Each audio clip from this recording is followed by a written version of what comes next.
ఉమ్మడి కృష్ణ, అందులో పర్టికులర్ గా ఎన్టీఆర్ జిల్లాలో మరి రేపు కూడా అత్యధిక వర్షపాతం ఒక రోజులోనే 140-150 ఏదైతే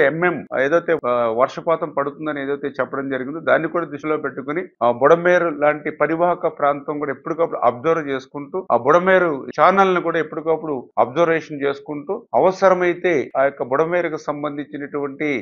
వెలగలేరు రెగ్యులేటర్ దగ్గర నుంచి వెరికేపాడు యూటీ వరకు అంటే విజయవాడ పట్టణ పరిధిలో ఉన్నటువంటి ప్రాంతం అంతా కూడా ఎక్కడ కూడా ప్రవాహ వేగానికి ఎటువంటి అడ్డంకులు లేకుండా చూసుకోమని చెప్పేసి కూడా సంబంధిత సిఈకి గాని అదేవిధంగా ఏదైతే గత అనుభవాల దృష్ట్యా ఒక ఎర్ర కాలువ గాని ఒక ఎర్మదరు డ్రైన్ గాని ఏదైతే ఒక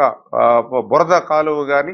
ఇట్లా ఏవైతే ఒక రైవాడ గాని ఒక ఏలేరు రిజర్వాయర్ గాని ఇటువంటి ఫ్లాష్ ఫ్లడ్స్ వచ్చేటువంటి అవకాశం ఏవైతే ఉన్నాయో వాటిని అన్నింటినీ కూడా స్పెషల్ గా మనం దృష్టి పెట్టి వాటిని ఎప్పటికప్పుడు మానిటరింగ్ చేసుకోవాల్సినటువంటి అవసరం ఉంది. ఖచ్చితంగా ఎక్కడ కూడా ఎటువంటి ప్రాణ నష్టం ఆస్తి నష్టం జరగకుండా ఎక్కడైనా సరే దిగువకు నీరు వదలవలసినటువంటి పరిస్థితి వస్తే ఆ క్రింది గ్రామాలకు క్రింది దిగువ ప్రాంతాలకు కూడా ఇంటిమేట్ కూడా చేసి తగు జాగ్రత్తలు తీసుకోవాలని చెప్పి కూడా సూచించడం జరిగింది. ఇరిగేషన్ డిపార్ట్మెంట్ ఏదైతే ఈ యొక్క రెవెన్యూ, పోలీస్, ఆర్డబ్ల్యూఎస్ ఇతర డిపార్ట్మెంట్ తోటి కూడా ఎప్పటికప్పుడు కోఆర్డినేట్ చేసుకుని ఎక్కడ కూడా ఏ ఆస్తి నష్టం ప్రాణ నష్టం జరగకుండా ముఖ్యమంత్రి గారు ఇచ్చినటువంటి సూచనలు సలహాలను బట్టి ముందుకెళ్లాలని చెప్పేసి కూడా ఈ రోజు రివ్యూలో అందరికి కూడా మరి చెప్పడం జరిగిందని చెప్పి తెలియజేస్తాం.